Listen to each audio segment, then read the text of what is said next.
Welcome back to Trying to Get Jack podcast. Let's go. We got That's big guest here. big, yes. Actually, literally big, yeah. Massive backs. Happy You're to be back. actually the most watched podcast on my YouTube channel. I think at 85 views. Crazy. Let's go.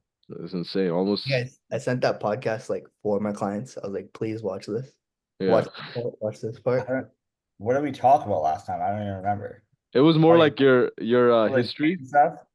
Yeah. It was history, but also like tightness versus like Mm, mobility and all that stuff. Like how to actually build mobility kind of thing. got it. Um, But yeah, today I wanna obviously if you guys don't know Coach Baxter, he's Coach Baxter. He's the OG Coach Baxter before everyone made their Instagram coach. I remember that. That was the first Yeah, thing on Prescript Labs, yeah. He's like all these yeah, guys coaches, but I've been a coach for a minute for hockey. Um, but yes, he's the OG. I remember, bro. Coach Baxter. If you want to know the whole introduction, watch the previous podcast with Baxter. You can just search it. But today I want to dive into some, valuable topics before we get into that, though, I do want to ask because if you guys don't know Coach Back, he's going to be competing in whatever 14-ish weeks, right? So I want to ask a quick little training update. Like, how does your training look like currently and nutrition look like? Because you do these crazy things, bro. And your story is like, oh, I'm fasting now. I haven't eaten in 17 days or some shit retarded. And then, like, I'm still massive, right? And everyone tripping. They're like, yo, how's this guy still looking so jacked? And what made you decide to compete? So give us a little update, bro. yeah. So my one training partner is like a pro bodybuilder, and then my Yeah. other training partner wants to be a pro bodybuilder. So obviously, like I live the bodybuilding lifestyle pretty much. Yeah. Um, and I'm just very curious to like I see these people, and obviously, like you judge everyone online, Yeah. right? So like you see this guy at a show, and I'm like, oh, like this guy's like not even lean enough, or like, Yeah. oh, this person could like have this. And then I'm like, okay, like I can't say anything unless I've done it myself. And like I'm very, very much so just interested in the process. And interested in doing it like a different way. So I have a very Okay. like I have a medical background, right? So Yeah. all of like the physiology and stuff like that, we learn that first, and then we apply it instead of like the other way around of like if you're a bro, you learn what to do Yeah. and you apply it, but like you don't know the physiology. So there's a lot of things that like I'll see that I'm like, oh, this doesn't really make sense. Like I'm like, why is he doing it that way? Yeah. So I'm just very curious to like not even about other people, like I'm just curious to experience the process Yeah. because I'm very good at doing something if I know what to do, Yeah.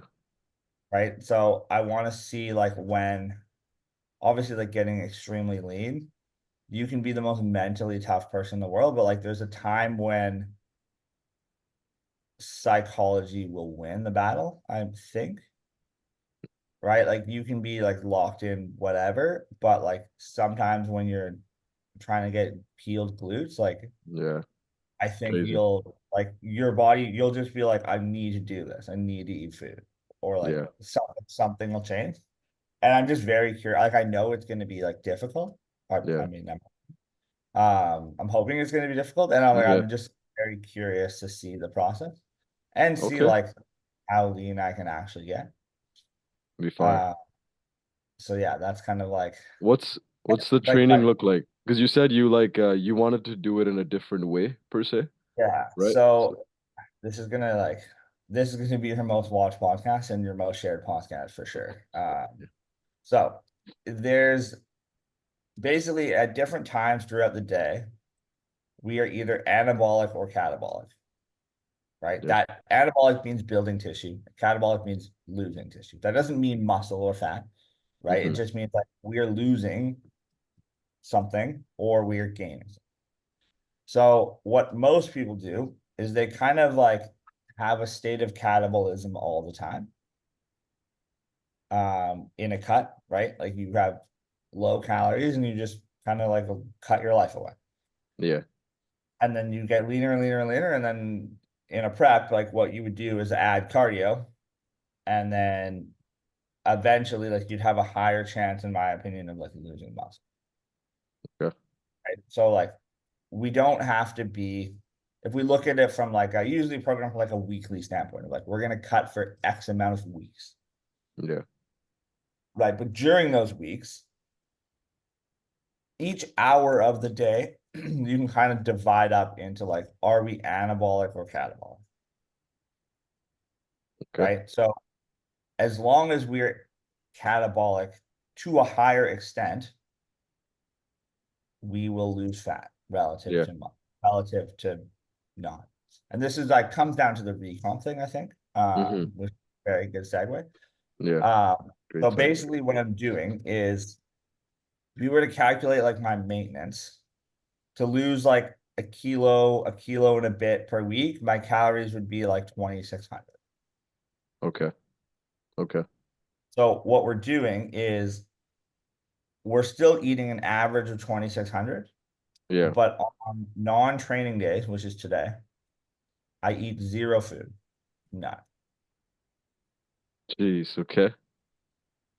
which allows me to be extremely catabolic and burn a lot of fat. Mm. Right? Okay. I know the first thing people are going to say is, Coach, won't you lose muscle? If you look at all of the studies on fasting, which I have because I don't, I want to be informed. There is no fasting study. One, most of them are on intermittent fasting, not full fasting.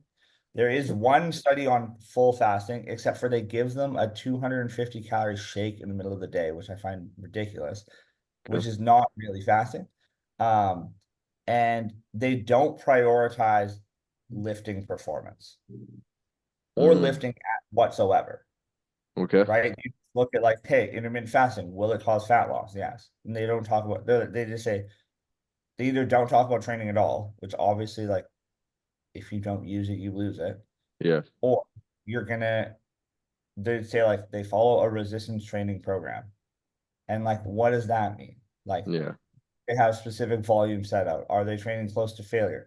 Are they progressing their lifts, etc.? Yeah. On non-training days, I eat no food, Okay. which means on training days, I can eat more food. And Okay. numbers wise, it I should be anabolic on those days for most of it, which Yeah. means I should gain muscle on those days. Okay. Right. Okay. So basically, I wake up, I do my fasted cardio. I do think even if like you're not taking like lipolytics, which would be like That's some sort of fat burner, whether that be like caffeine. If you're in Canada for another couple of weeks, I think ephedrine is illegal in Canada. And then there's yeah. like obviously over the counter or non-over the counter fat loss drugs that people would take. Right. Yeah. I think even if you're not doing that, like not taking anything, I think fasted cardio is still superior in if you have everything else dialed in to fed cardio. Just Okay. because of the energy substrate that you will use, right? And Yeah. the rationale is like, hey, if you burn more fat during your fasted cardio, you're you'll just burn more carbs throughout the day, which is true. But if we're dialing everything in, right, over a 16-week period, you can't tell me that like burning a little bit of extra fat, like actual adipose tissue or actual triglycerides, isn't a benefit over just Yeah. burning fat, Yeah. especially when I'm trying to be not in a deficit for a long portion of the day. Yeah. Yeah. Right. So right now it is three 3 weeks and 4 days in, and I've lost a total of like 15 pounds. Jeez. And Okay. I've PR'd every single lift so far. There hasn't been a day I haven't PR'd in the gym. Okay. Because my calories on training day are 3,540 or Okay. 3,540, Yeah. Yeah. which Yeah. which is like So bulking. so quickly to the fasted cardio, because that's like a common like everyone asks that question, to lose belly fat. But I think the biggest thing you mentioned on the fasted cardio is everything else was dialed in. Like Yeah. everything else is on point, and now the fasted cardio is giving you that little 0.5% edge. like a little Yeah. bit extra edge, and that's what it can help with instead of like using that as the only thing to lose Yeah. your fat, right? If Okay. it's like, oh, I just suck at everything, but like Yeah. I'm gonna do some fasted cardio and it's gonna make up for it, it's like, yeah, Yeah. probably not. Right. But Yeah. like if everything else is dialed in. So I'm like, Yeah. I'm operating, I've structured my life where I live on a computer and I live on Instagram. Yeah. So like besides working, I can do everything as perfect as possible. Yeah. Right. Obviously, for most people, that's like they have a family and they have a job there where they have to go places, right? Yeah. And it's like optimal is subjective, right? So they couldn't do fasted cardio. They can't dial in absolutely everything. They can't weigh everything to the gram. Like they have to eat their mom's food sometimes, right? Yeah. Like all of these things are not as ideal. Yeah. So I do think like fasted cardio is superior if everything else is dialed in. Okay. And then does it matter what I know you've said this before. I use it all the time. Your heart doesn't know what cardio it's doing, right? But do you use like a specific modality and like certain heart rate you want to be at? So right now I only do 20 minutes, Okay. but I do it at a higher heart rate actually. Okay. So in terms of, and I actually have kind of changed my stance on that, Okay. of like your heart rate will dictate kind of like the energy substrate that you might use, Mm-hmm. but we still have to have like some sort of muscle activity to oxidize the fat that we're mobilizing, Okay. right? So if I sit in a sauna, Yeah. you can't tell me that 30 minutes at 150 beats per minute on an elliptical and 30 minutes at 150 beats per minute at a sauna burns the same amount of fat. That is true. That is true. There's no way. Yeah, Right? yeah, So yeah. like your heart doesn't know what you're doing, true. Yeah. And there needs to be some muscular activity Okay. to um to oxidize fat. Okay. That makes And sense. I do think I do think modality when you get super lean matters. Yeah. This is going to be another rabbit hole conversation of things that on the internet that people say aren't true, but I think are true in certain circumstances of in order to get fat out of a fat cell, I need substrate, catecholamines, right? Norepinephrine, epinephrine, to bind to a receptor to suck the fat out, for lack of a Sure. more scientific term, Whatever that means. Yeah. That makes right? sense. So basically, like the fat doesn't just come out; it Yeah. needs a signal to come out. Yeah. Okay. I got you. That signal to come out Yeah. is moved around in the blood. Okay. So if I have more blood in an area, there is a higher chance that fat mobilization, which is different than oxidation, right? Oxidation will be using the fat. Mobilization is getting the fat out of said fat, will occur in that area. Okay.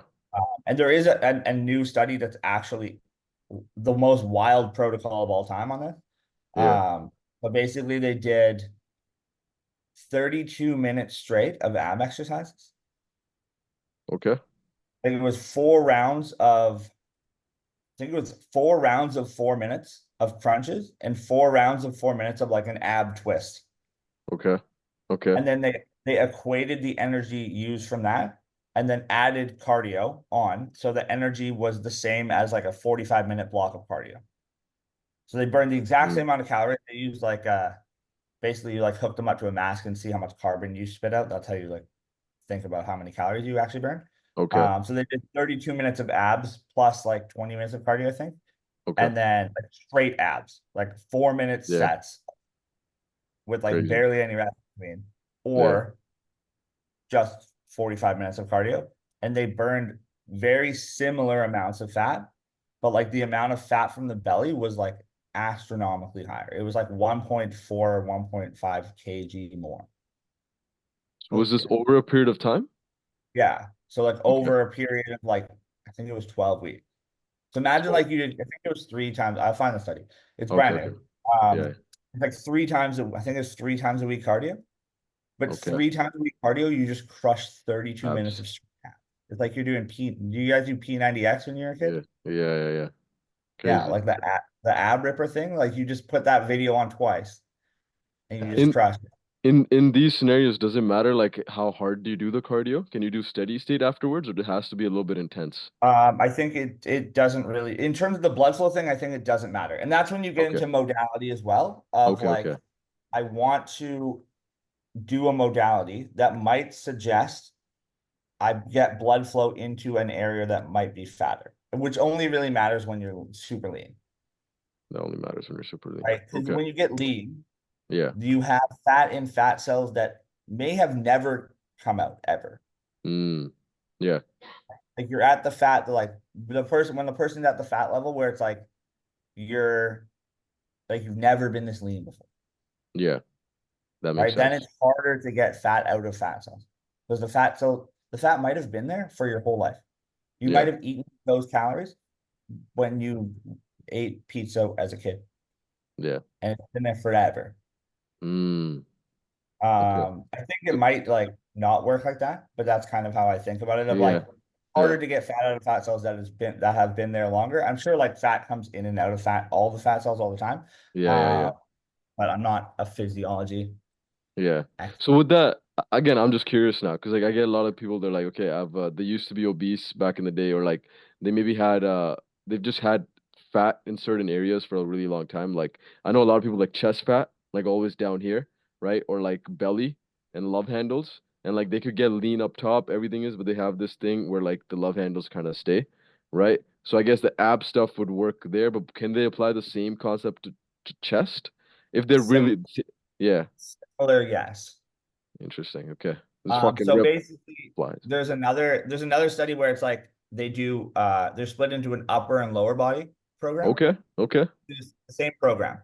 Okay. And then they do, it's very, very simple study. The upper body Yeah. group does cardio after upper body training, Nice. and the lower body group does cardio after lower body training. And the Okay. lower body group lost more fat in their lower body, and the upper body group lost more fat in their upper body. Yeah. Nice. Right. So And it's like, hey, wherever yeah. you want to lose fat, do the cardio after that muscle group. And like they were just lifting normally, like normal Yeah. Like nothing was different. not circuit It's type. like, Yeah. it's like Okay. take your program, Yeah. you upper lower 4 days a week. Yeah. You do cardio on these 2 days. This group Yeah. does cardio on these 2 days. That was the only Okay. difference. Interesting. And you see the most difference once you're actually lean. Yeah, of course. Fairly lean. Yeah.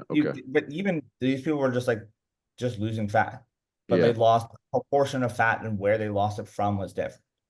Wow. Okay. Um, That's if you fucking think sick. about this from a practical perspective, like we see this all the time, but we don't actually think about it. Yeah. Think about like a white guy with a dad bod. Okay. Yeah. What does he do? He runs on the weekend. Yeah. You look at his calves, they're shredded. Jacked. You look at his belly, it's fat. He has a dad bod. Yeah. Why does he not? But then you look at like just like a fat mom who Yeah. just walks around all day long. She has Yeah. cankle. She has fat on her calves. Do you know Yeah. why? Because there's no blood flow there ever.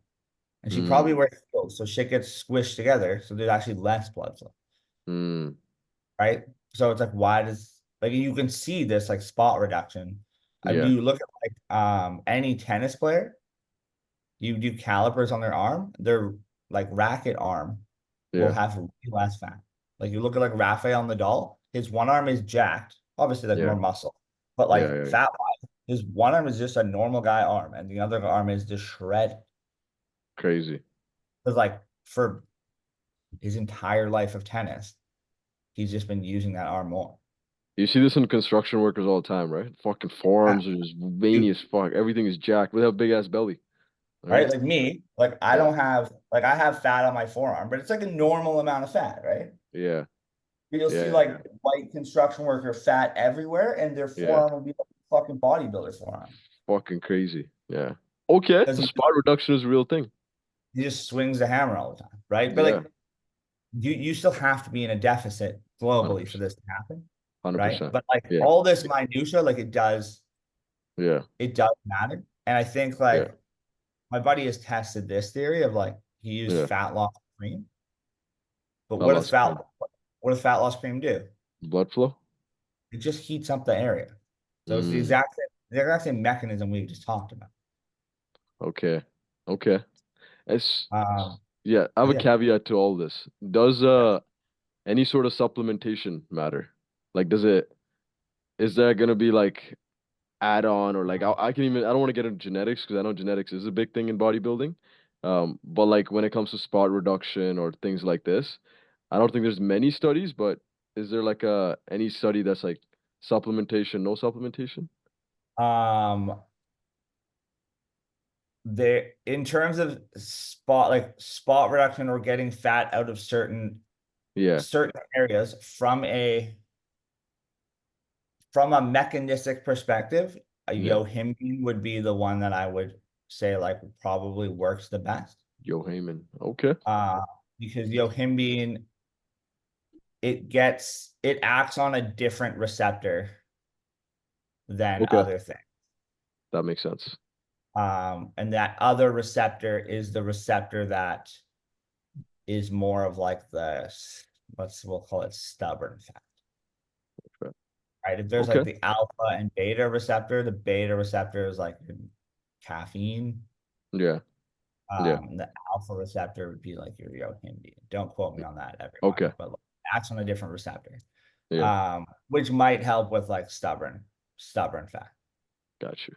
That's why Got a question. bodybuilders Yeah, Like, usually. kegs. I want to Go cycle ahead. back to your training and non-training calories.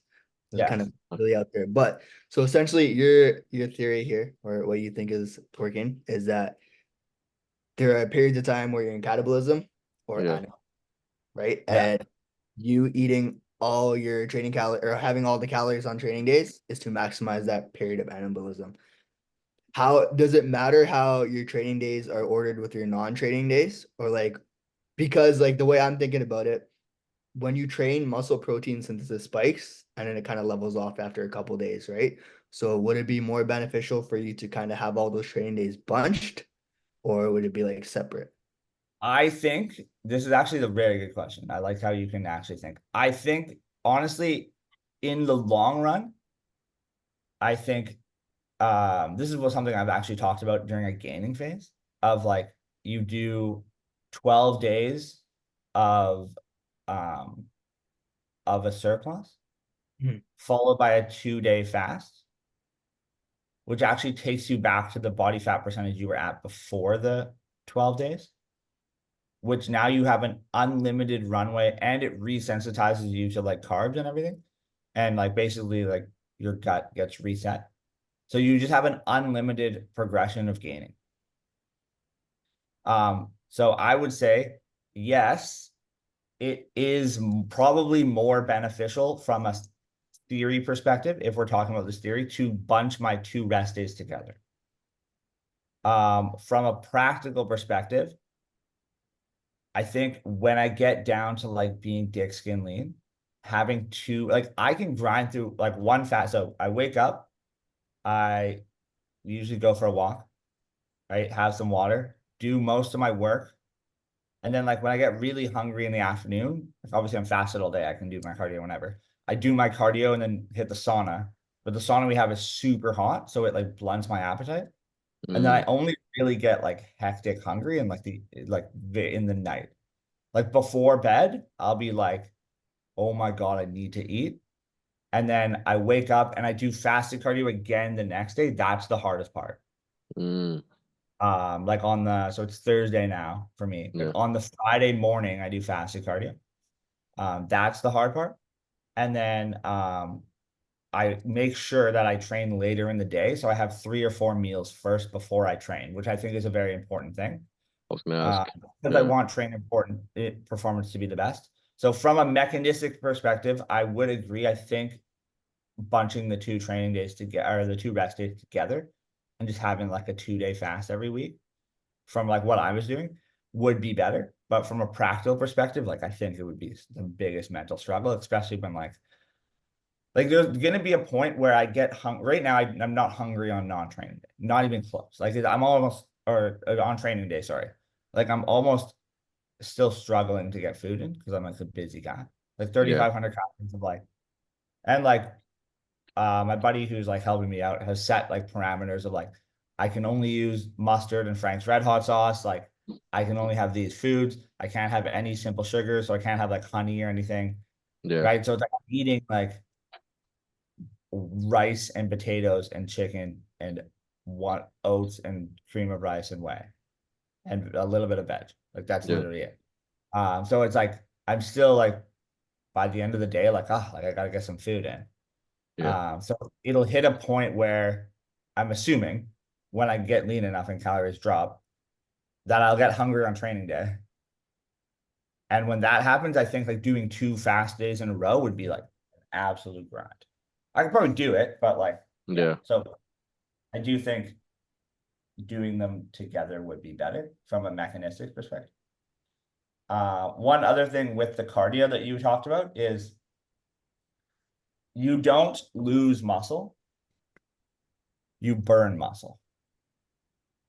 Okay. So this is why, Okay. like, oh, high heart rate cardio is not good, which it could be, right? What the leaner I get, the lower intensity my cardio will become. So right now it's very short-ish duration and higher intensity. Intensity meaning like relative heart rate. As I get leaner, my cardio will increase in duration but decrease in intensity Mm. to ensure that I don't burn muscle. Right. But someone who's fat, they have very little chance of burning muscle from cardio. So like Yes. you want to do the most efficient cardio possible. So like per unit of time, how many calories can you burn? So Gotcha. like you're like, hey, buddy, you go heart rate 180 for 25 minutes, 30 Yeah. minutes. Obviously, as long as it doesn't affect training performance, because training performance is the most important thing. But like Yeah. the fatter you are, the more you can get away with pretty much doing anything. Yeah. Right. And then like once we are or doing super prolonged cardio or super high intensity cardio, once we're like super lean, that's when like people run into problems of like losing muscle on a prep. And if training performance suffers. I think this is the most important part is like because I'm putting all my calories on one day or like on training days, training performance will stay high for a very long time. That makes sense. For the cardio, um, s- so again, this is something that I think we learned back in like personal training certification days. Like if you do steady state cardio, that's like you're in a burning fat place, right? Oxidizing fat. And then when you start increasing the heart rate, like the zone, right? 150, 160 plus, that's when you're not burning as much fat, right? And you're using glycogen per se, or using a different energy system, right? Yes. So, So yeah, with that, it really only matters. The energy system will suggest what substrate you might use, yes. okay, But what matters is like total calories. Like total, if you want to really measure what fat loss is, it's like how many carbon atoms can I expel through my mouth via carbon dioxide? The more carbon atoms I expel, that is the more calories that are being burned. yeah, Um, so yeah, okay, so basically, like I think it matters a lot less which energy system we truly use. okay, okay. Uh, Because it's in when the Go continue. ahead.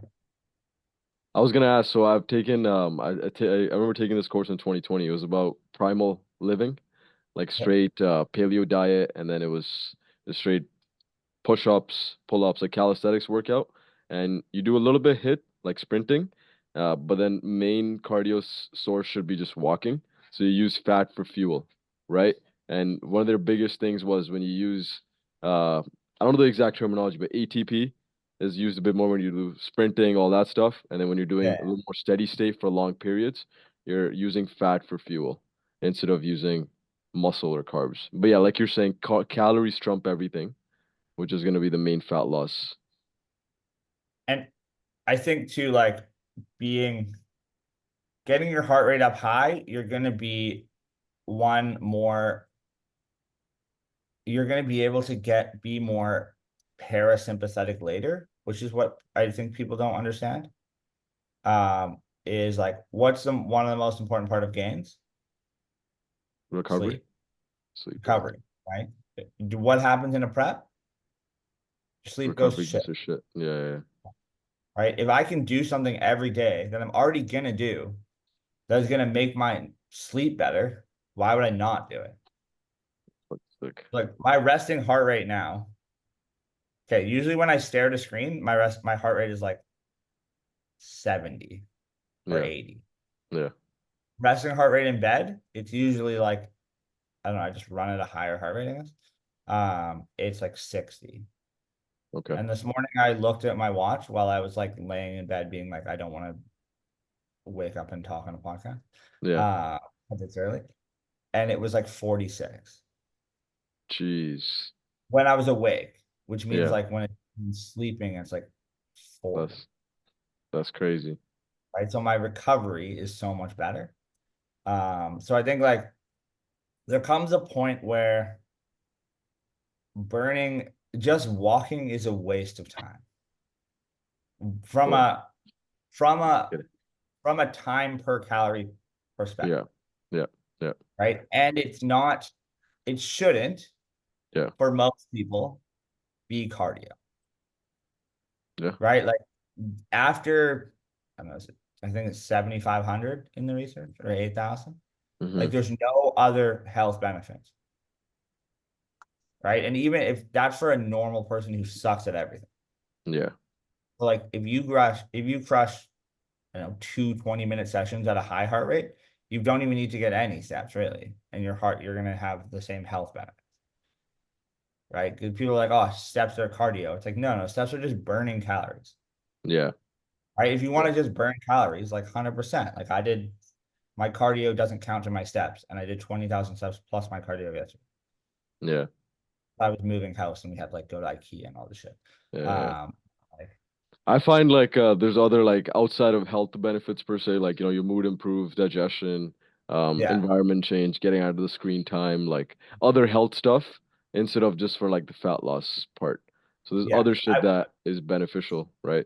Yeah. I just wouldn't calculate it as cardio. Yeah, it wouldn't be That's classified as your heart cardio. rate Yeah, gets up, right? And for some 100%. people, like, I don't know, probably Yeah. the more your guys' niche, maybe like Yeah, walking is cardio. for sure. Like homeboy will walk and his heart rate will be like 120. Yeah. Yeah, yeah, yeah. Yeah, you walk your life away, dude. Like this is not Yeah. okay. Yeah. Uh, so I like wanna we should get to the point where it's not cardio.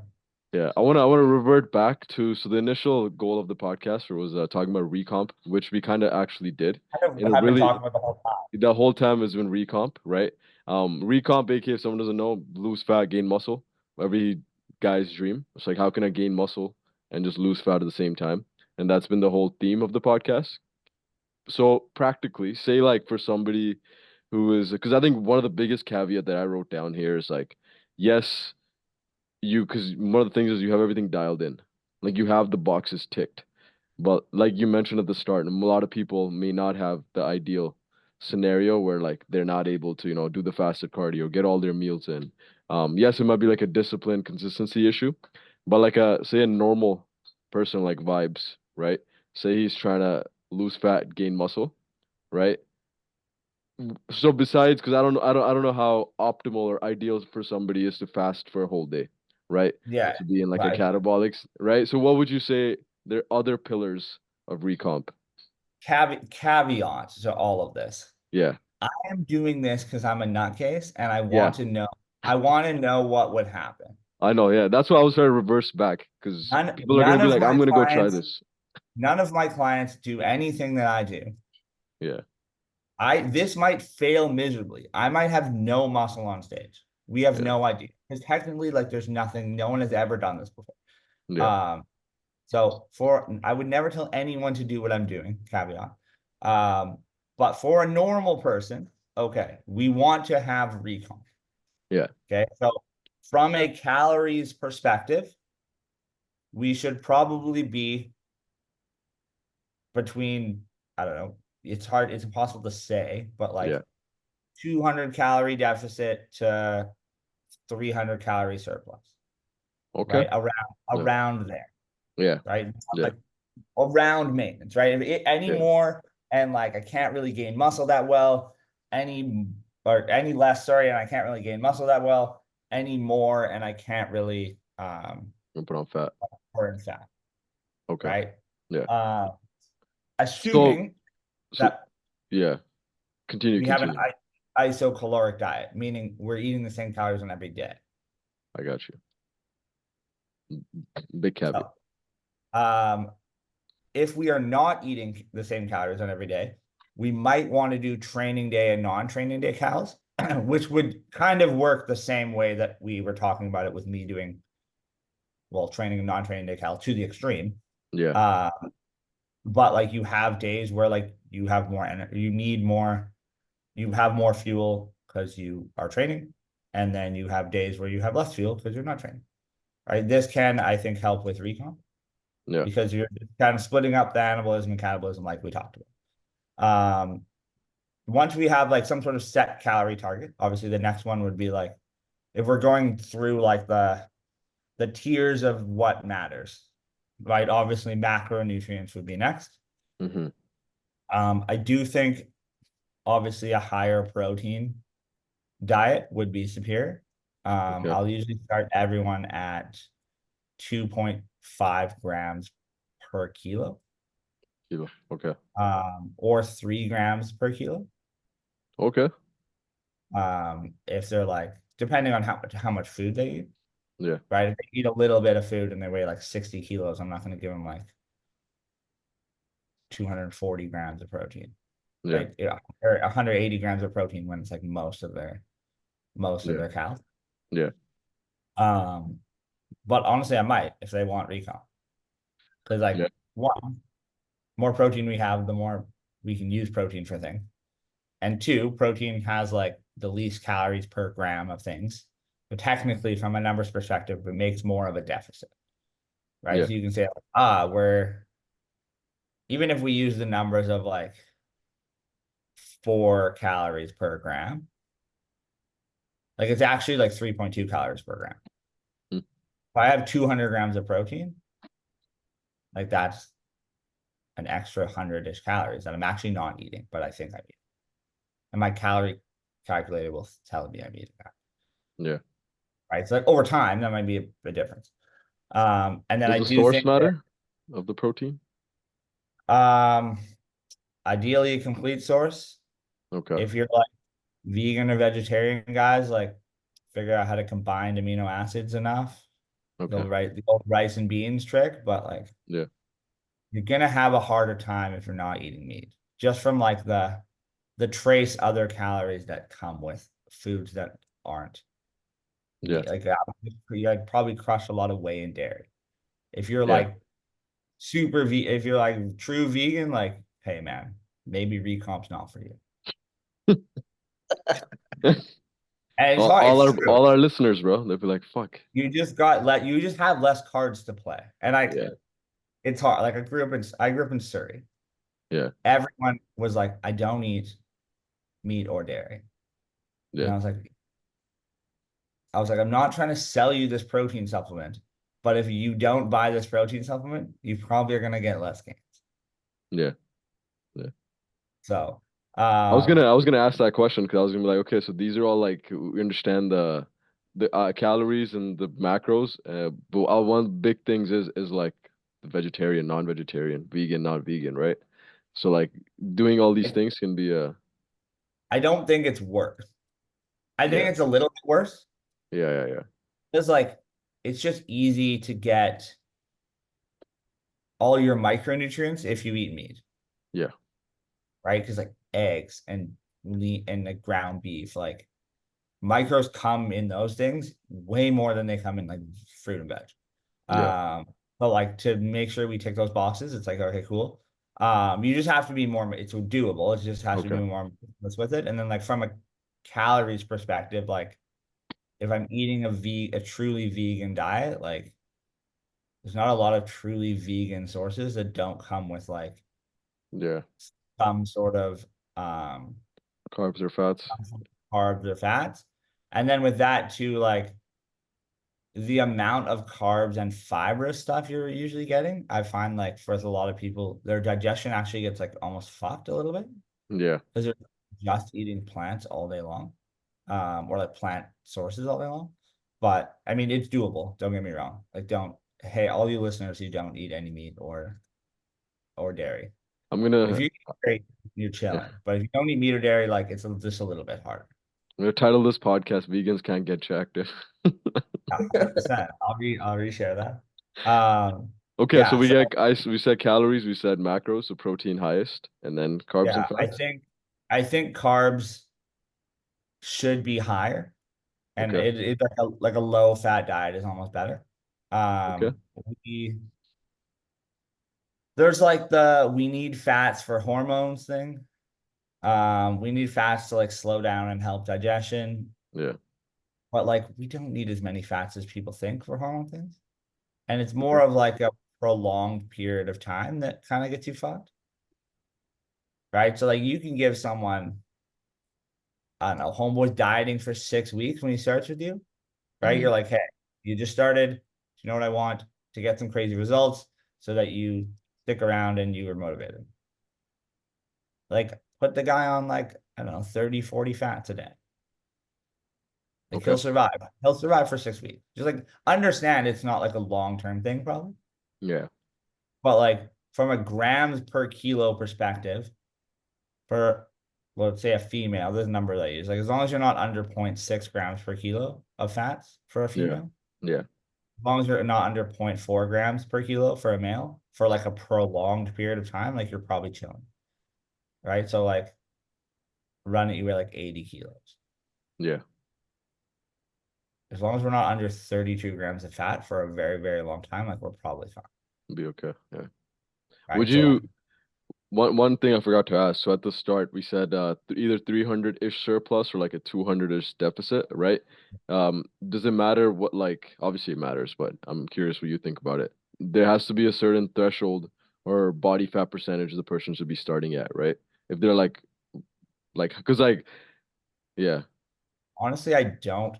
This is when we get into like the more, so we're going up like the pyramid of things. Okay, And like okay. the more things you do in this pyramid, I think like the more recomp you can achieve at a more advanced level. Wow, okay.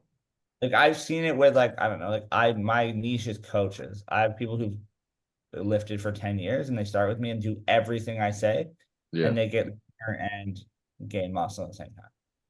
What about like the other side? If someone's like 50% body fat, they have a lot of body fat to lose. So for them, like not losing, like not ha I don't, like high carbs probably wouldn't be ideal, right? for them, like if they're doing things right, like very high body fat, it's almost impossible not to be in a deficit, Yeah, yeah, right? that Like makes you sense. get, yes, I would say like a higher car. I would then nutrient timing comes into play more, Okay. but like someone who is fatter will have worse insulin sensitivity. Yeah, that's what I was trying to Will get to. just deal with carbs worse Yeah, than yeah, someone who's not, right? yeah, So might want to have like you might give this person, I don't know, 150 carb, yeah. and they have 75 pre and 75 post, and that is all. Okay. Right? So that's when like nutrient timing matters a little bit more. But for most people, like a lower fat diet, right? Like if you're 50% body fat, you're not resistance training. So it's already a novel stimulus. So you fucking better be recomping, Yeah, right? Like with that person, it's like it's so different. You're gonna recomp for sure. 100%. Yeah, yeah, yeah. That's like a yeah.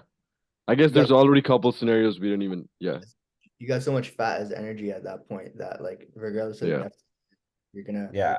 yeah, yeah, yeah, And it's like to get to 50% body fat without resistance training, like you're doing something, it would be a task. for sure, With for sure. the with your client's diet, a little bit less of a task, but like, Yeah. Yo, it tastes so good. Tastes so like good. I know I was the minority growing up Yeah. in Canada with this skin. Yeah. Sorry, yeah. Okay, But so we said the calories, we said protein, and then we said carbs.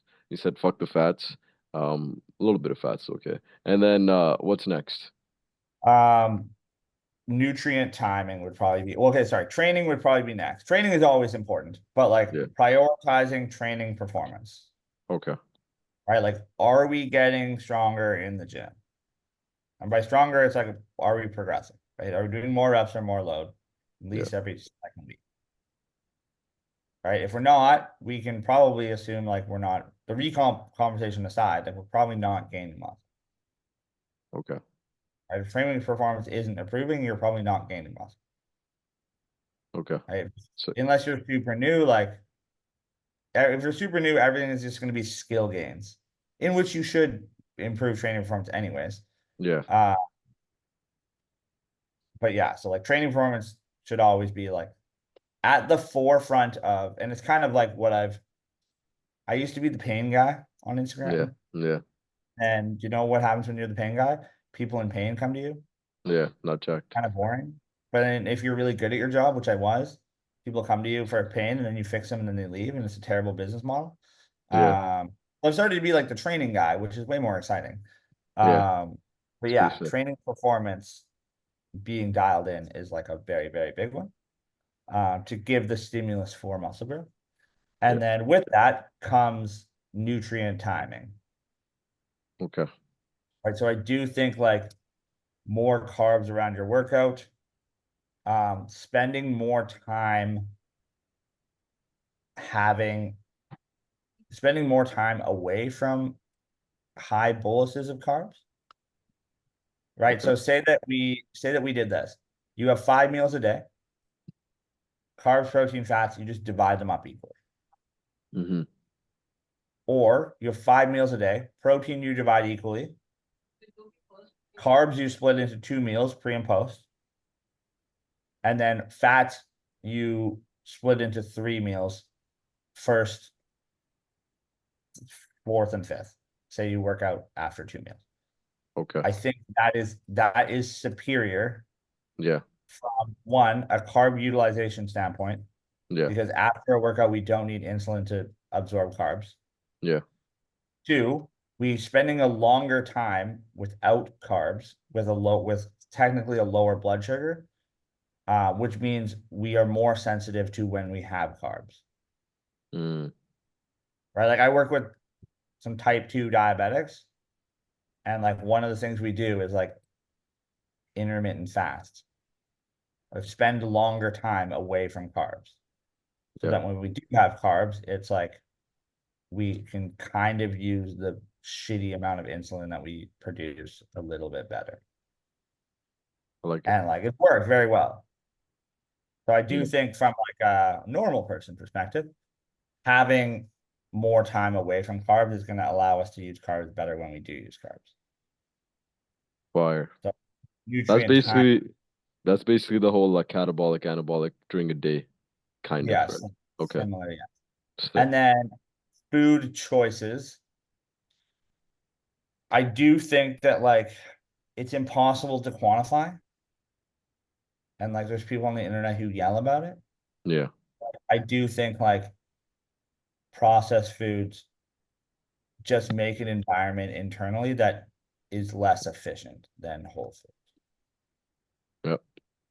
right? Okay. And like you've Easy. you've seen it. Like you go out Yeah. for like a weekend of like crushing pizza and stuff, Crazy. and then like the next week, like you're kind of still like your digestion's still kind of fucked. So like eating whole foods 100% of the time if you want more results, would be like, and it doesn't have to be whole foods that like taste bad, but like eating whole foods is gonna one have more micronutrients, which is gonna you're gonna tick those boxes. You don't need like a ton to tick the boxes. Like if you're vegan, it's a little harder, Yeah. uh, but having whole foods is gonna create an environment where like when you do have food, you can actually digest it in a certain manner. Right. Like if you're digesting food and like getting gassy all the time, it's like we shouldn't really be producing that much gas. Mm-hmm. Gas suggests that things are fermenting, Mm. Like right? kimchi. Like you want to, yeah, but I'm you joking. want to you don't want kimchi gut. You want to digest the food so you can use the energy Yeah. to make it right. So Yeah. I think that's like a good like I track digestion with my clients, and by digestion I mean like their stool. So like if you Google like Bristol stool chart, it'll be like 0 to 7, 7 Yeah. being like liquid, 1 being like a hard owl pellet-esque Yeah. That's what stool. that means. Yeah. Bro, I just always guess it, yeah. I just put it in the middle because I'm like, I feel pretty good. So I didn't know which was more to where I should have asked. You're gonna feel bad when there's a legend at the top of my sheet. Oh, Anyone who's my really? client knows there's Oh, literally a yeah, legend there that is. says like 1 means this, 7 means this, and there's a link at the top of the sheet that you can like Oh this shit. I chart missed it. comes up. That's crazy. So yeah, but like digestion, like gut health is like a big buzzword that also I think no one really can explain because like I think the research can't really explain it of Yeah. like what percentage of what bacteria do we really need, and it's so varied. But I think like the symptoms of like wateriness, bloating, what consistency is your stool, I think those are like this the will help practical people. takeaways of gut health. This right here. Yes. I Can just you clicked on click the on link for the first time. Yeah. link That's in your sheet, right? yeah, I clicked on that. Very top. It's Jesus. almost like I provide my clients with all the tools that they need to succeed. Okay, sick. Just so people have a visual. That's important. I So usually used to think your stool should look like an anaconda, like a snake staring back at you. um I like a North American snake or like an Indian snake. Why does Like it is that matter? Depends. yo man, have you seen North American snakes or bitch ass snakes? Oh, really? Yeah, Like Indian rattlesnake snakes, or like the little garden snakes? they're just like softer. You know what I yeah, they're mean? softer. It I'm should be Indian like an snakes. Indian snake, Yeah, like yeah. like a badass snake that's gonna bite you. Like King Cobra. a less watery guy. I got you. Okay. Should be a 4. You Bristol stool You were chart. talking about nutrient timing, and you said like ideally you want carbs around training. Um, I've noticed for myself, look like if I have like a lot of carbs, I just get really sleepy, right? So if you're Yes. having those carbs around your training, like if I'm having crushing a pre-workout meal, and then I just feel like shit after, like I just want to take a nap. How do I kind of Mm. negate that? Like, should I spread out my carbs through the other meals, or like what's the game plan there So we either A, spread out carbs a smidge, or we slow down the digestion of those carbs. with How do fats? we do that? Fats or fiber, right? Fiber a little bit as long as we're not like getting gut disruption, probably a good way to go. I don't know, add 5 grams of fiber and then like adding some fats to the pre-workout meal. Now it's like that carb Really? spike is now a little bit less of a spike. And it's a good, like, if you're working out farther away from your meal, that's probably a good idea of like, hey, if you work out 2 hours after your pre-workout meal, it's like you probably want to add some fat so you have like a little bit more like steady stream of energy. You don't experience that like tiredness. Hmm. Uh, and then, but after like, preferably like I want all the carbs, so I want to be like sleepy after. Yeah, Hmm. makes sense. But unless like coming back to like the not everyone can just like sit on a computer and work 24/7. Yeah.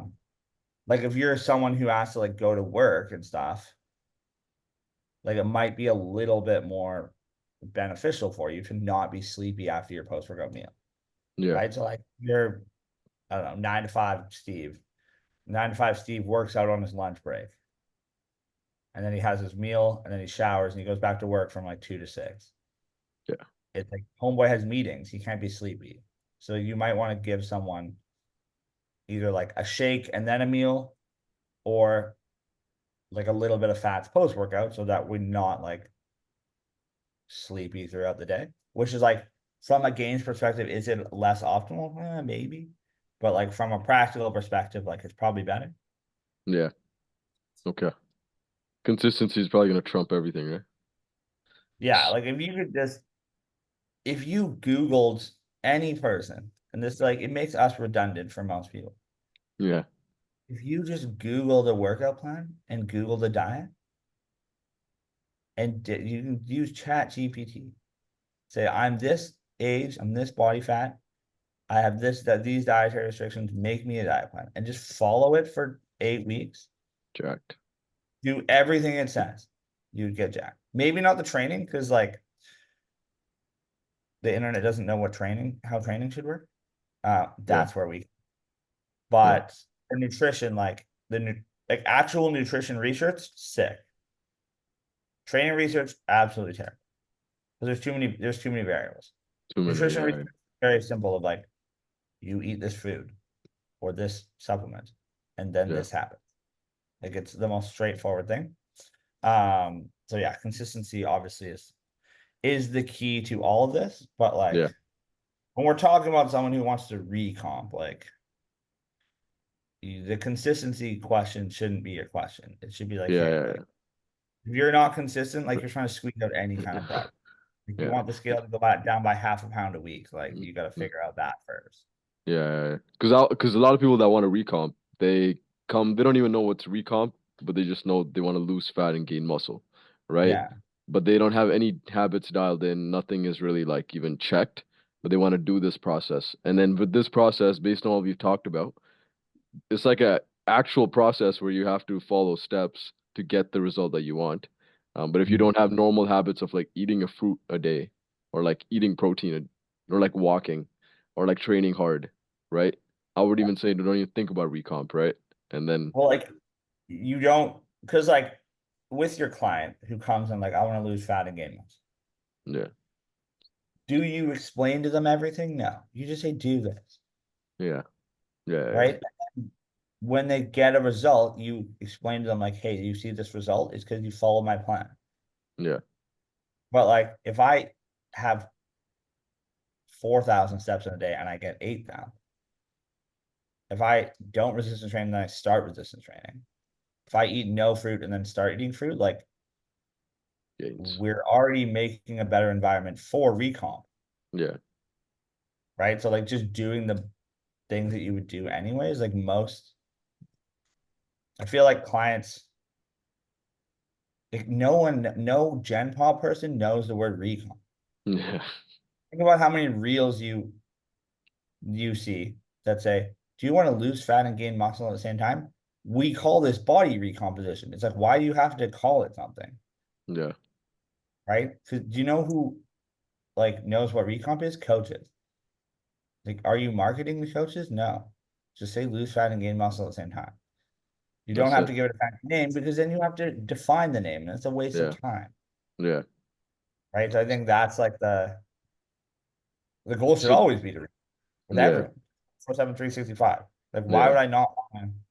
Like my next gaining phase, I'm going to do that fasting thing that I told you about. Yeah, I wrote that down. I'm like, I don't know if you have time to talk about that, but before we jump off that, this last point, or I guess I don't know if you have more points on after nutrient timing, meal timing, training timing, performance. Would you look at movement, sleep, anything like that? I would look at the last meal, Okay, last and meal. this is like minutia of like having. This is where it gets very individualized. So some fat sources will have natural melatonin that can help you sleep. Mm, Fat will slow down digestion so that you get technically a slower release of amino acids overnight. okay, And you don't wake up hungry. All good. Carbs can help you sleep. So putting some carbs in the last meal might be beneficial. for sleep. Sleep is gains, right? Mm, You want something to recomp, change nothing. Just increase your sleep. Buy him a sleep supplement. That's what yeah. my buddy Ben used to do. He had a sleep supplement like that he would like sell, or I think he was like sponsored by it. And he would just give it to all his clients. His clients would get sick results because their sleep would just be so good. What supplement is this? I want to try it. Uh, Okay, it's you fine. just don't know what you guys should do. Make your own sleep supplement and then just sell it to all your clients. Soon. How to make money as a trainer. Because think about it. You're gonna be like, hey, do you want more? Like, think about if you ever worked at a commercial gym. If anyone listening to works at a commercial gym, what do? They make you sell the shitty protein that the Yeah. gym is sponsored by, Yeah. right? It's your client's gonna buy it anyways. Yeah. Why not have it there? It's actually more efficient. Then your client doesn't have to go to like Supplement King or whatever, right? And then like 100%. get talked to about, or get confused about all these supplements on the wall. It's like, you want to get jacked? This is how many sessions it's going to take. This is the protein you're going to have. You don't have to go anywhere else. It's right here. Yeah. Sleep is super important. So we might want to have some carbs in the last meal to help with sleep. We might want to have some fats in the last meal to slow down digestion. Okay. But too many fats with fiber can kind of like give you like Continue. gut stuff. Like if you have like a bunch of oats and almond butter, fats plus fiber equals sometimes like gas for some people. Right. Gas makes it hard to sleep. So it's like that's where it gets very individualized of like my last meal is quite important. For me, I do well on like with high fats before bed.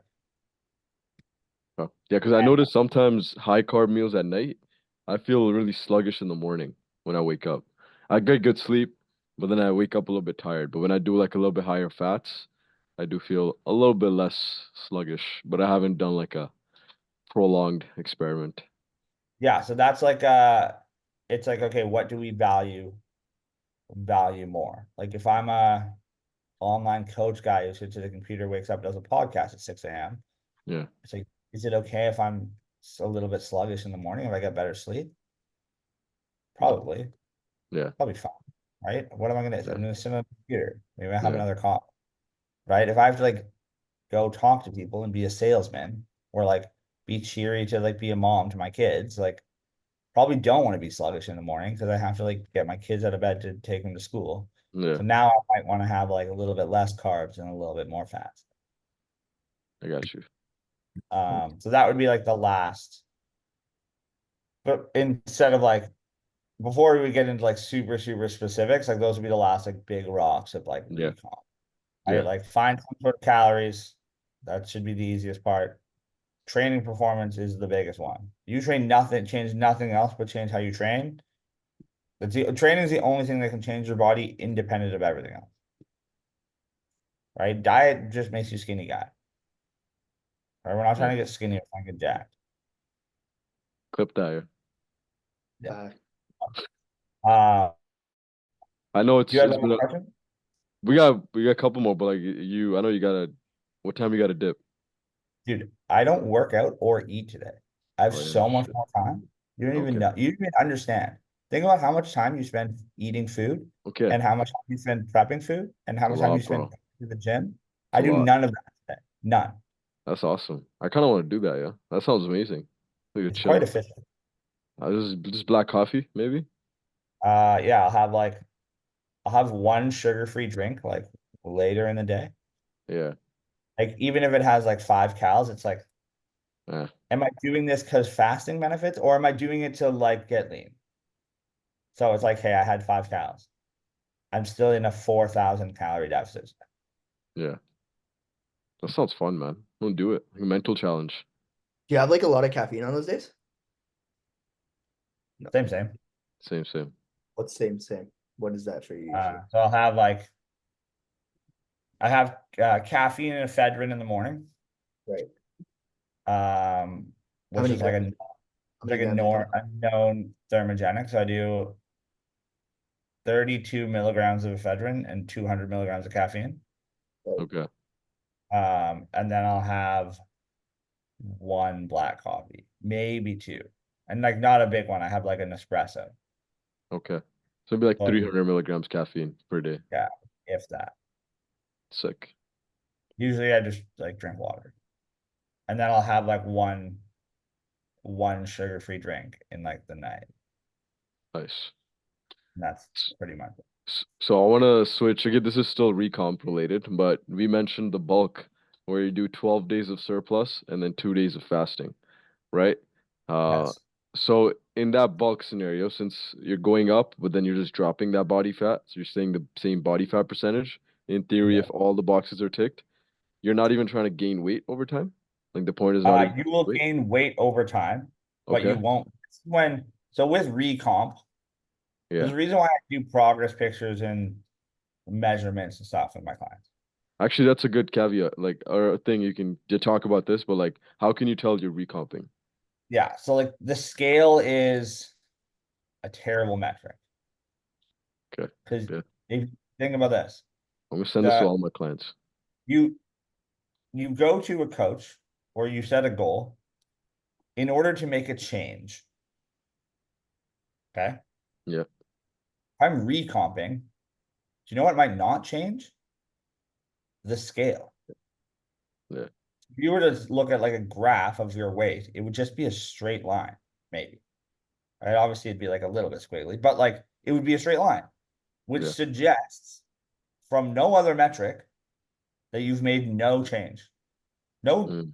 no progress, but like no regress at all. Right. But we know that like at a different body weight, at the same body weight, you can look very different. Yeah. And that's why, like, for recomp, we want to get really into it, like taking a caliper measurement every week. You can like YouTube how to do that. There's like multiple sites. If you can get like your partner to figure out how to do it, because there's multiple sites like doing your lat and stuff. It's kind of hard on yourself. You do your caliper measurements, which is like pinching your fat. And if your caliper measurements are going down, but your weight is the same, right? And then you visually look better in the mirror. Now we know we're recomping. Caliper measurements are probably the best way because you're pinching all of your fat. Um, And the yeah, and so the that, progress pictures, obviously, the waist measurement, all that, like bicep yeah, measurement, quad measurement. Yeah. Okay. yeah. So like we do measurements, calipers, and a picture, and your weight. Like you can do a really good. You can have a really good metric of progress, and Yeah. with like your clients who probably don't do all those things, I do you, waist and yeah, not they, caliper. they cannot argue with calipers. Yeah. Hey, coach, I'm getting fatter. What's your caliper? It's the same. You're not getting fatter. Yeah. They can't argue with it. They physically can't. Yeah. And then like all of the explaining of like, this is how recomp works. Hey, the scale doesn't define your worth, right? It's like you're literally pinching your fat. If the number's going down, you're losing fat. Yeah. It's so simple. All right. So like I think caliper is like even to just a belly fat caliper is like if you can teach your client how to do it, which is like so easy. It's like, hey, find your belly button, go over 1 inch, pinch, and then like put the thing on and you just read how many millimeters. I'm gonna Oh, order one. it's like a tool you can buy off Amazon, right? Yeah. Yeah, dude, $1. Bro, that's It's crazy. literally like this little plastic thing. It's like $1. I would literally tell if I was like your demographic, I'd tell all my clients they have to buy. I was Yeah. like, hey, with my program, you have to spend this extra dollar on Amazon and just like I'm have a almost link in your yeah. sheet. I'm almost curious to do that specifically for like that thing you were talking about, the spot reduction thing and like doing cardio after. Just on Yeah. own experiment. Like, just to see like what happens after like a Yeah. Think 12, about this. 16 It's week. like Yeah. you were doing so technically, say you're in a surplus phase, right? So Yeah. your body like your body weight is going up. Okay. But 2 days a week, you did abs and then cardio right after for 45 minutes. Technically, your total body fat might not change, but you might actually burn fat off that site enough to make the caliper actually be the same, even though your total body fat and weight is going up. Technically. Technically. Mhm. Okay. And that's Right. So what's like happening. Yeah. so all your other calipers are going up very slowly because you're gaining fat because you're in a surplus. Yeah. But your belly fat caliper stays the same. You know that you're using the fat on your belly for something, Okay. right? Because it doesn't make sense that you would not gain fat everywhere, Yeah. right? All of your calipers should go up. not linearly, because obviously like people hold fat on different spots, Yeah. but like it should all be going up. Yeah. If or all be going down. Right. And when you get to a certain body fat percentage, obviously like some will go down or up faster than others. Some might be stagnant because you don't lose any fat from there. But like over time, if you're pushing your body weight up and body fat up, all the calipers should increase. Yeah. And if all the calipers are increasing, but your belly fat caliper is not, you can hypothesize that the cardio protocol with abs is working to burn your belly fat. Because it has to go up. Yeah. Yeah. Yeah. Yeah. Like no one really thinks about these things, I think. Yeah. And Yeah. no one can argue any of the things that I said. Yeah. Right. To an extent, like maybe they don't work, but like all of it makes so much sense when you think about it like this. Yeah. People just like don't. You just have to be meticulous enough to do these things. And like, because I think there's this one, at least in my head, the way I kind of understand, over time, as you put more muscle on, you get better at fat distribution, where you hold fat, where you keep fat. Is that something that's actually valid? Because I've noticed, like, as I've over time done maybe like gaining, losing, bulking, cutting, all that stuff, I get better at, because before I used to have a lot of body fat. I probably still do on my legs, my thighs, glutes, right? But over time, they have just gotten leaner, right? And that's maybe because I'm like lean-ish. But I've noticed over time I don't put on as much fat there every time I do go up in weight. I think you just have the same amount of fat, Yeah. but it's just spread out over a larger surface area. Yeah. Yeah. Yeah. Right. Like if you're a fat guy and you just have fat and a skeleton, there's no surface area for that fat to be distributed across. That's true. Right. If you look at like a pro bodybuilder who has ridiculous amounts of muscle, they just look shredded all the time. Yeah. Their total amount of fat might be the same, but the fat is just spread out over so much more muscle tissue that like it looks a little bit more lean. Okay. But Does is that make there sense? validity to like over time you get better at dropping body fat in certain areas or not Maybe, really? probably not. Oh, okay. If you use those areas, maybe the blood flow thing that we talked about, but like Yeah. from a visuals perspective, like you just have more muscle. Yeah. So the same That makes amount sense. of fat Small is muscle. visually looks like less. Okay. I gotta let vibes in. So he stops barking. No worries. Does that make sense? Yeah, that makes sense. I got a question. So there's some shit online where people are like, bulking and cutting is bad for you or bad for your long-term health, right? Does that Yeah. really outweigh the pros and cons when you're thinking about like actually building muscle? Because that's probably better for you than I would say bulking or cutting, right? Like, Yeah. or Like my question is like, what's the rationale that bulking and cutting is bad? I just Like, think, I don't know, from what I've heard, it's just like these large fluctuations in body weight see, aren't like great, the fact that the fact that you can't even give me a straight answer right? tells me that like they're not people are just saying things, Yeah. right? Like large fluctuations in body weight, yes. Because you're just But getting like if fat. you're bulking and cutting the way you should, right? Not like doing a dreamer bulk and then like restricting yourself, then you don't have large fluctuations in body fat because or body weight because you can only gain muscle so fast, Mhm. right? Like if you are like stage shredded and you gain more than like 30% of your body weight, like you're doing something wrong, right? Like they're doing something very wrong. And the people think of like the absolute numbers of like, hey, a pound of whatever. Or like I know somebody who's like 40 pounds on or 40 kilos on stage. And then like Jeez. off season was like 68 or 70. I'm like, Okay. yo, like that's a big change in body fat or body Yeah. weight. Maybe over like a couple years if you're like gaining tissue, yes. Yeah. But like to get up to go from 40 kilos to 60 kilos like very quickly is like, yeah, of course that's unhealthy. You're just overeating. Yeah. I do think there's something to be said about like eating excess calories, whether you're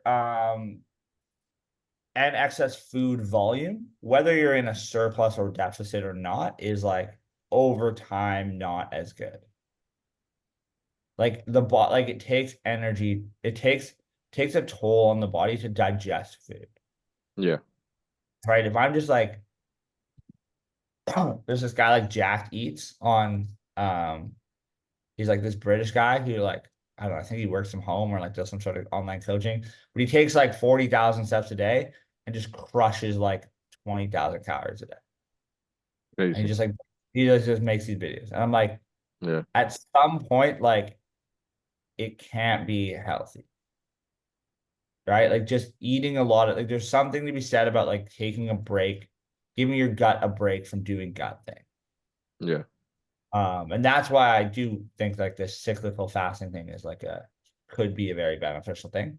But I think over time, I don't think it's a body weight change like bulking and cutting, right? Because even you can bulk and cut like like very conservatively, Mhm. right? So like we're bulking and cutting, we put you in a modest surplus, you gain, I don't know, 500 grams every 2 weeks, right? It's like like 2 pounds a month Yeah.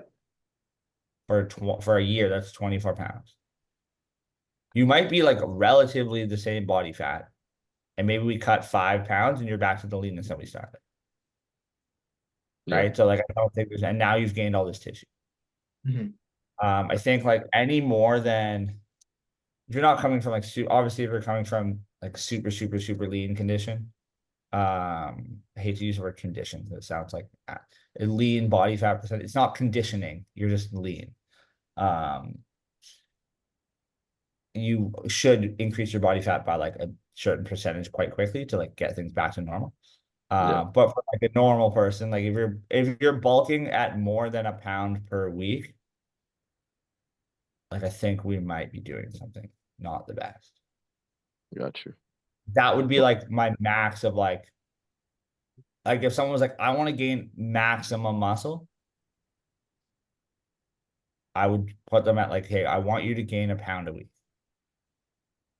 Like we'll gain more fat, don't get me wrong, but it's yeah. easy to lose fat. Losing fat is an absolute snooze fest. That's why I don't market myself as a fat loss coach.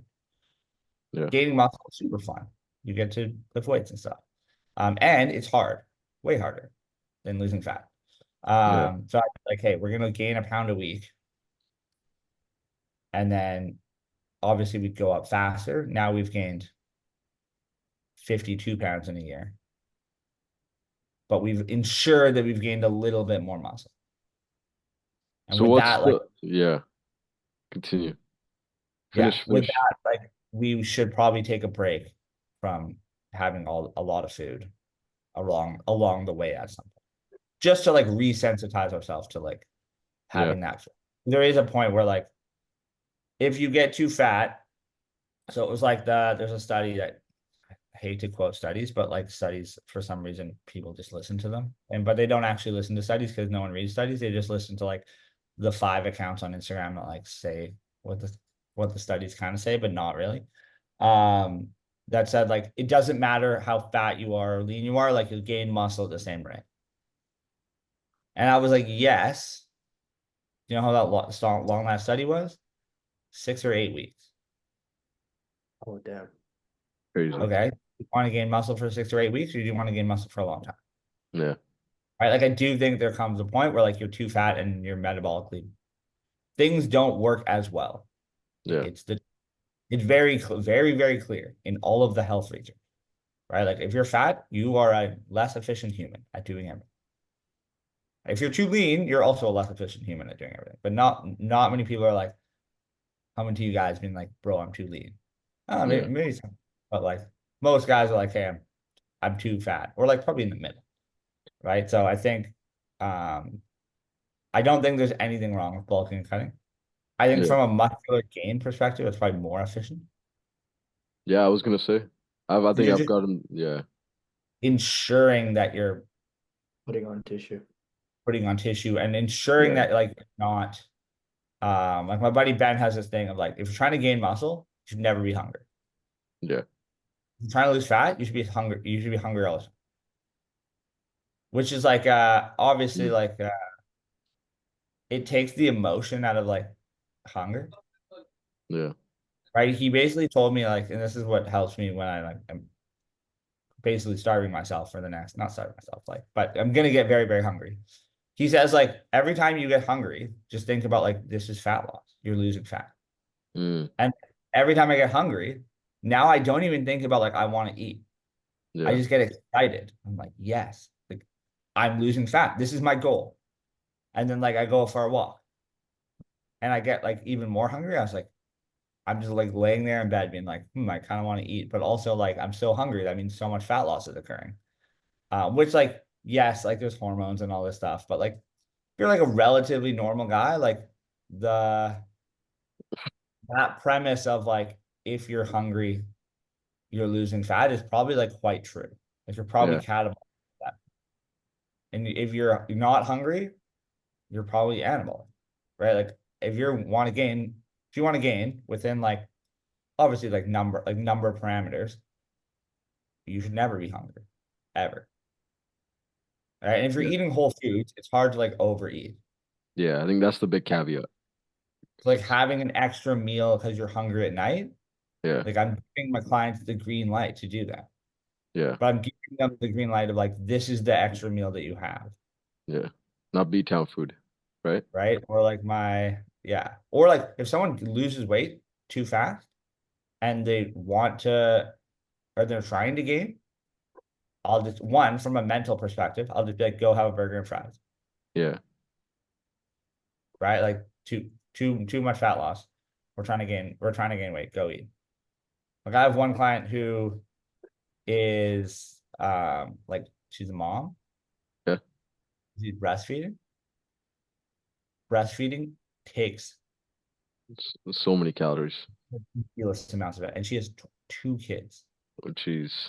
So she's eating like there's multiple days that I give her like plus 35 to 40 fat plus 120 carb, and she's still Sheesh. like dropping weight. Yeah. She's like, I've Crazy. never eaten this much before. And I was like, one, you've never dialed everything in before. She does everything I say. Plus, she's cheating fat loss by having to like breastfeed and like make her body so efficient. Yeah. And like I think the kids are like 3 or 4 months.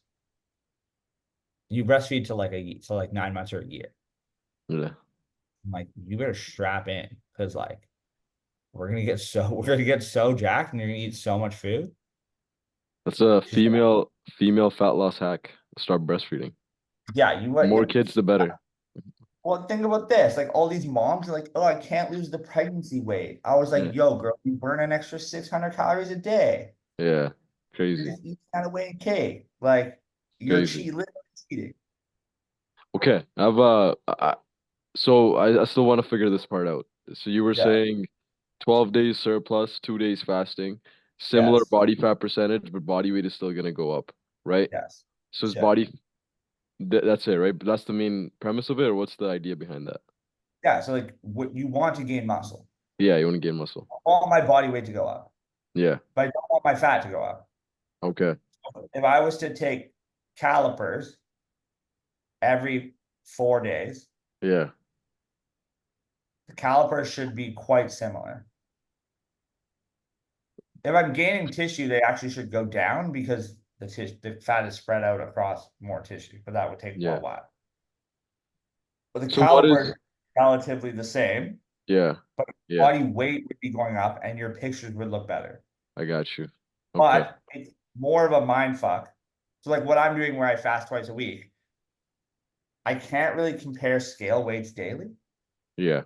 Yeah. It's all over.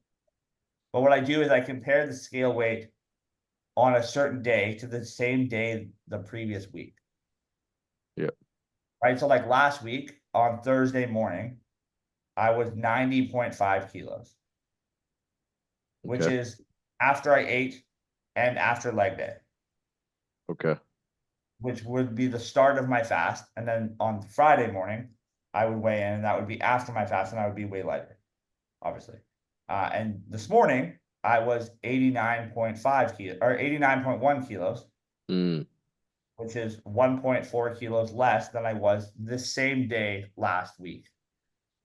Okay. Right. So you almost have to like be smarter with your emotional attachment to the scale when you're doing these more extreme things. Yeah. Right. Especially with like, even if someone's like I do calorie cycling with my clients. And it's like the scale means a lot less.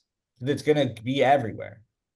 Yeah. It's like, hey, eating very low carb on this day, and you're gonna do a bunch of cardio. Then the next day you're gonna eat like 500 carb, and then you're gonna go back down. It's like the scale is such a mind fuck now. Yeah. So that's why I like taking the other metrics and like explaining to your client, like, hey, we're doing these things to accelerate your progress, and it's gonna make the scale not as good of a metric. We need to look at the averages, and they will go in a certain direction,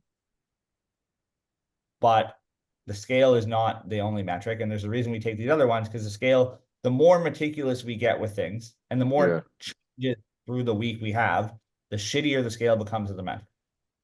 Right? Yeah. If you have normal guy, you want to lose fat, take 10,000 steps, do 30 minutes of cardio per day, sleep 8 hours per night, eat 2,500 calories with these macros, do that Chilling. exact same thing Yeah. the entire week. The scale is quite a good metric. Maybe after leg day, like we have some inflammation, the scale spikes a little bit. Right Yeah. after rest, have some more rest, it goes down a little bit. But like other than that, like it should be quite Consistent. linear or Yeah. more, right? But the more like changes we make to our daily routine, the more the scale becomes not the best match. Yeah. Makes Right? sense. If you're a robot who does the same thing every single day and you're Yeah. trying to lose fat, like you should like kind of see a linear decrease until something slows down and you have to make a change. Yeah. Right? Like the person who puts on like the graph of their client's fat loss and it's just like this, but like it slowly goes down over time. I was like, this is an inconsistent client. Yeah. Right? Like you should see like quite a straight line. If you're doing the same thing all the time, like it's quite straightforward. I think you'll see a plateau maybe when Yeah. like you make like a plus 5 minutes to your cardio. Yeah. Yeah. Yeah. A small change. I do notice like sleep timing usually messes up the weigh-ins the most. Like waking Yeah. up at like 7 a.m. or 9 a.m. or like 5 a.m. It like Yeah, of course, the like the yeah, sleep. Yeah. So if you're the same every yeah. day, If you're the same. Yeah, yeah. that's why I track sleep, like Time. weigh in, right? Yeah. So it's like, oh, client was like, oh, I'm 2 pounds heavier. Yeah. Like, bro, you woke up at 4 a.m. to catch a flight. You Yeah, yeah, usually yeah. wake up at 8 a.m. Yeah. Of course, you're going to be heavier. Yeah. One, you got less sleep. Yeah. Two, you expel a lot of carbon atoms in your sleep. Yeah. Um, so Yeah. obviously it's gonna. So yeah, like the Yeah. the 12 and 2 is just like a like just random numbers that we kind of Yeah, yeah, like yeah. Yeah. put out of like if I'm in a 300 calorie surplus, Yeah. 12 days, right? I should kind of be able to erase that with 2 days of fast. Okay. That And should be then fun to see. Yeah. from a calorie perspective, I'm kind of like back to where I was. I got But you. anabolically and catabolically, I'm just grouping my things together. And you could probably technically push that surplus a little bit higher to make sure, right? Maybe I'm in a Hmm. 500 calorie surplus or a 600 calorie surplus. So is Like it gonna training be is really good. yeah. Everything. Then I just fast for 2 days and we're chilling. Are you gonna train 12 days straight or is it gonna be rest days in the middle too? I don't know. Probably be the same. Same. 5 days and 2 days off. Are you gonna Yeah. have less I calories in might. the off? Yeah. No, I'll probably go like same cows. Same. Okay. Um, Yeah, maybe I'll train 5 on, 2 off. Okay. So then the second 2 off can be like the fasting, Yeah, that right? makes sense. Of like the 14 days, just so it doesn't like fuck things up. So like Yeah, I yeah, train yeah, Monday to Friday, take the weekend off, train Monday to Friday, fast for the weekend, and then yeah. like repeat, something like That's that. I fucking don't know. We'll that's figure it fucking sick. Okay. out. And la I la do also so that like everyone else doesn't have to, and they can be like, oh wow, this like actually kind of works. sacrifice my backs, yeah. Crazy. So last question. So if you've been bulking for a minute, how much or like what would the break look like to resensitize yourself so you don't just keep gaining a bunch of body fat? It can be Or as yeah. little as like it can be as little as like changing up your meal timings, Okay. right? Or like doing more cardio, right? Like adding cardio in that your heart rate gets up, you're going to be more sensitive to Yeah. things, Okay. right? So it's like, hey, your body weight is stalling. You have 2 sessions of 10 minutes of hit per week, Yeah. right? 20 seconds on at like a moderate pace, Yeah. 40 seconds rest at like a just ride the bike slow. Yeah. And now like that's going to do something, right? Right. If you want to continue to be in a net surplus. And you Okay. kind of will see it, right? Of like, when like someone's like kind of like doing things well, and Yeah. then their weight stalls, and then you make a calorie jump, and they kind of like just get a little too fat too quickly in like Yeah. a 3 week. And you're like, well, fuck, like Yeah. what happened? This is also why calipers are good, Yeah. because you kind of like, right? Because when you make a carb jump, you make like usually a global like glycogen. No one's ever 100% full, right? Yeah. You make a global glycogen jump, and then it's like the scale weight goes up, and then like they kind of chill at this little bit higher net scale weight for a while because they're having, instead of 300 carbs, they have 400 carbs, Yeah. right? So you having calipers, it's like, okay, is it a scale weight jump of things we want, or is it a scale weight jump of like things we don't want? I'm definitely gonna add that, yeah. The check-ins, caliper.